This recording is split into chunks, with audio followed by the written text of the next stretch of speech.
dan 4 hal yang menjaminkan banyak rizki, bukan memudahkan rizki. Tolong Bapak Ibu hafal, 4 hal bukan menjaminkan rizki, bukan memudahkan rizki, tidak. 4 hal mendatangkan rizki kemari. Dan 4 hal bukan Allah kasih kemudahan berarti kita berjalan mencari rizki Allah kasih, tidak. Bukan dikasih kemudahan, tapi di mana saja kita ada, posisi kita di mana saja, Allah datangkan rizki kepada kita. Yang pertama, qiyamul lail, salat malam. Yang kedua, berbanyak istighfar waktu sahur. Kalau anda tidak salat malam, jangan tinggalkan istighfar waktu sahur. Waktu sahur kapan? Kira-kira 30 minit sebelum azan. Disitulah Allah sendiri memuji, Allah bangga dan senang terhadap orang yang sahur. Sampai ulama berkata, tidak ada ibadah yang terbaik di waktu sahur selain istighfar. Jadi boleh baca Quran, boleh salat malam, boleh zikir, boleh apapun, tapi yang terbaik istighfar. Fokus hanya istighfar. Astaghfirullah wa atubu ilaih, termasuk istighfar Allahumma anta rabbi la ilaha illa ant, yang Bapak Ibu tahu sayyidul istighfar, yang terutama, yang paling luar biasa. Allahumma anta rabbi la ilaha illa anta khalaqtani wa ana abduka wa ana ala ahdika wa wa'dika mastata'at a'udzu bika min syarri ma sana'at abu'u laka bi ni'matika alayya wa abu'u bi dhanbi faghfirli fa innahu la yaghfiru adh-dhunuba. Ya Allah, kalau kita fahami doa ini luar biasa. Oleh karena itu kata Rasulullah, barang siapa yang membaca sayyidul istighfar kemudian di malam hari dengan keyakinan dia meninggal habis baca istighfar, masuk surga. Masuk surga. Berarti ini salah satu doa yang menjaminkan dengan mudah masuk surga. Jadi 4 hal yang mendatangkan rizki, bukan kita mencarinya, dia yang datang kemari. Apalagi saat mencari lebih mudah.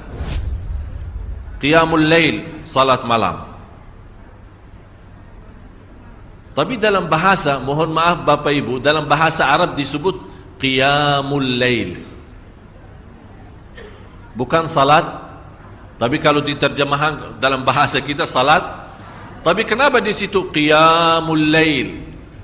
Diberikan qiyamul lail, qiyam artinya berdiri. Berarti lama. Saking lama berdiri dikaitkan jadi qiyamul lail.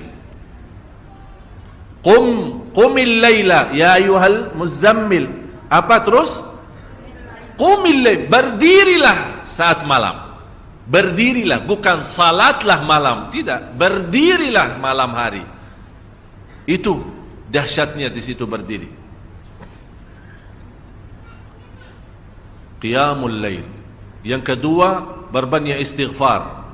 Yang ketiga, berbanyak sedekah.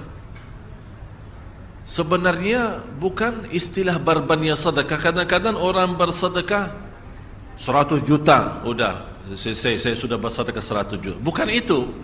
Bukan yang dimaksud berbanyak sedekah itu dari sisi uang itu banyak atau sedikit, bukan. Yang dimaksud rahasia sedekah, ta'ahudus sedekah, istiqamah bersedekah. Istiqamah. Itu tidak menjadi masalah besar maupun kecil. Itu tidak menjadi masalah. Karena bagi Allah tidak ada artinya besar maupun kecil. Kita tidak memberikan kepada Allah, karena Allah Maha Kaya. Tapi rahasia sedekah itu kita terus menerus sedekah. Siang, pagi, malam, siang, pagi, malam, pagi, besok, terus minggu depan. Tidak pernah berhenti. Setiap ada kesempatan selalu kita membawa sedekah. Itu namanya ta'ahudus sedekah. Ta'ahud kalau dalam bahasa sebuah janjian. Seolah-olah kita ada kontrak kerjasama antara diri dengan apa? Dengan sedekah. Itu kata ta'ahud, ahad, berjanjian. Saya berjanji. Seolah-olah ada berjanjian antara kita dalam sedekah. Jadi tidak boleh terlepas dari berjanjian. Seolah-olah kita menghormati berjanjian. Bagaimana menghormati? Kita terus kerjasama. Kita beri, Allah ganti berkah sedekah. Kita beri lagi, Allah ganti masih terus. Kita beri, masih Allah terus ganti. Itulah dahsyatnya sedekah. Jadi Bapak Ibu, jangan nunggu hari tertentu, bulan tertentu, malam tertentu kita bersedekah. Jangan. Setiap kita merasa ada berita baik, ada berita maupun ada berita buruk yang menyakiti perasaan kita, di rumah tangga kita, anak kita, suami kita, istri kita, apapun, langsung segera sedekah. Disitulah rahasianya. Ikatkan seolah-olah kita sudah membuat perjanjian antara diri dan sedekah.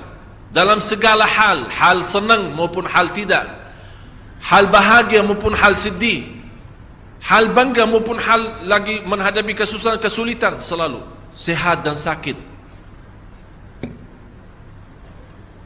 Terus yang keempat, zikir, berzikir pagi hari dan sore hari.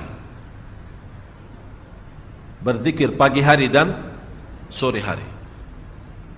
Ini 4 hal Bapak Ibu. Berdiri malam hari, itu yang namanya tahajud, banjanya atau lamanya berdiri.